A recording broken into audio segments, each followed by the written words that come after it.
dads and veterans, we're not supposed to share. We're not supposed to talk. There's always going to be a percentage of veterans and dads that are willing to share, but it's just finding them that's the problem. From what I've seen of your show, and again, I've seen a lot of the clips that you've posted, and I think what you're providing for a lot of the veterans and other dads too is just a space to come in, not be judged too much. There's a little bit of this macho type thing to where dads are just, maybe we're supposed to know all the answers already, and we're supposed to be kind of hard asses about talking about things, talking about being a dad, talking about being a father. It's sometimes, I think it's within society perhaps, is maybe a weakness, that people perceive it as a weakness.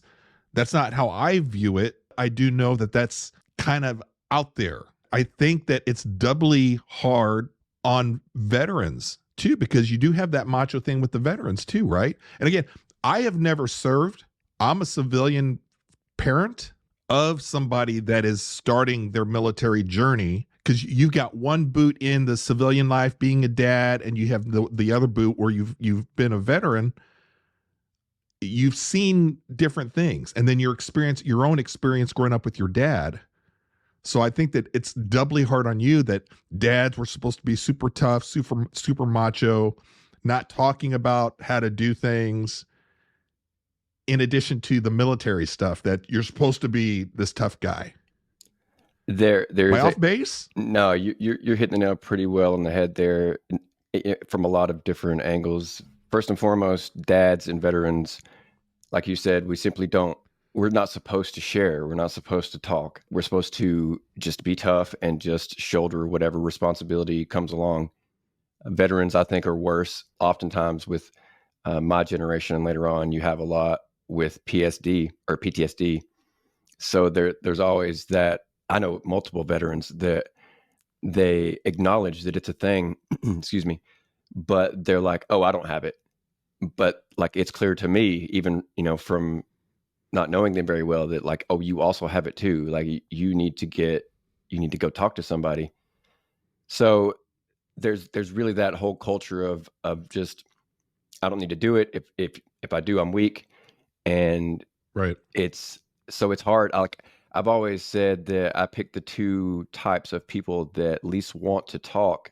So I've guaranteed that my show will never like grow to any, sizable level, just because I don't have enough people that want to come on. I think that, there's always going to be a percentage of veterans and dads that are willing to share, but it's just finding them that's the problem. And so don't you think a lot of them, and you don't hear from them, but your experience, maybe they're out there, they just don't want to say anything, and you're providing this service to a lot of dads, to a lot of veterans, to come on, and it's like, it's cool, we can come on. I've seen where you guys are talking about movies of the 80s or songs when you get depressed. I think you had something about who was your favorite wrestlers or whatever.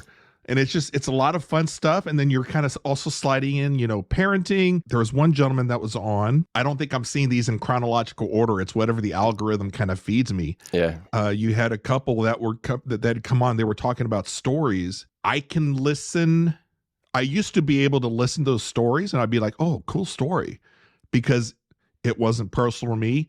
I'll be honest with you. The second they start talking about some of the trauma that they've brought back, and again, you're going to have to be my Sherpa through this, my anxiety ratchets it up as a parent, because I don't want to see my son go through that. But it's important for me to hear the stories, right? I think so. I think the more you're exposed to it, the more you normalize it, the less it scares you.